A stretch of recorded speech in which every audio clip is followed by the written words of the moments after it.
एक बार की बात है, एक छोटे से गांव के किनारे एक घना और भूतिया जंगल था। गांव के बच्चे अक्सर अपने दोस्तों के साथ खेलते, लेकिन उनके माता पिता ने हमेशा उन्हें उस जंगल के पास जाने से मना किया था। कहते थे कि रात होते ही उस जंगल से अजीब और डरावनी आवाजें आती हैं। रवि, मोहन और सिया गांव के 3 दोस्त थे। वे बहुत ही निडर और जिज्ञासु थे। एक दिन तीनों ने तय किया कि वे जंगल के रहस्य को जानने के लिए रात को वहां जाएंगे।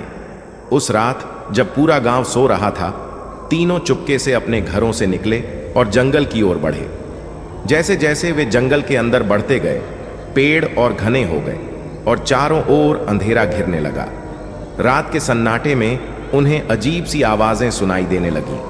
कभी हंसी, कभी रोने की आवाज, तो कभी पत्तों के झड़ने की खड़खड़ाहट।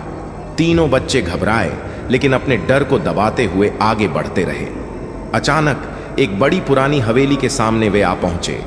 हवेली की खिड़कियां टूटी हुई थीं और दरवाजे से झूलती हुई जंजीर की आवाज आ रही थी। रवि ने धीरे से कहा, शायद ये वही जगह है जहां से वो डरावनी आवाजें आती हैं। सिया ने डरते हुए मोहन से कहा, क्या हमें अंदर जाना चाहिए? मोहन ने खुद को बहादुर दिखाते हुए कहा, हाँ, हम डरेंगे नहीं। तीनों ने दरवाजा खोला और अंदर दाखिल हो गए। अंदर का माहौल और भी खौफनाक था।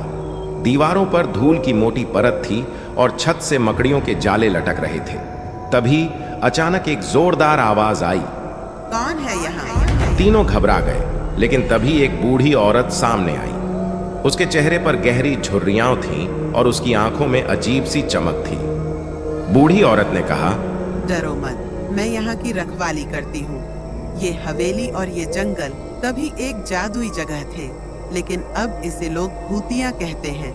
रवि ने हिम्मत जुटाकर पूछा, लेकिन यहाँ से रात को ये डरावनी आवाजें क्यों आती हैं? बूढ़ी औरत ने कहा, ये आवाजें उन आत्माओं की हैं जो इस जगह की सुरक्षा करती हैं।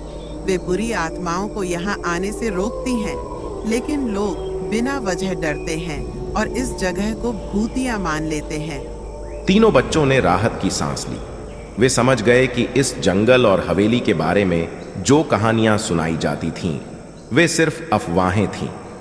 वे अब डरने के बजाय इस जगह की सच्चाई जानकर खुश थे।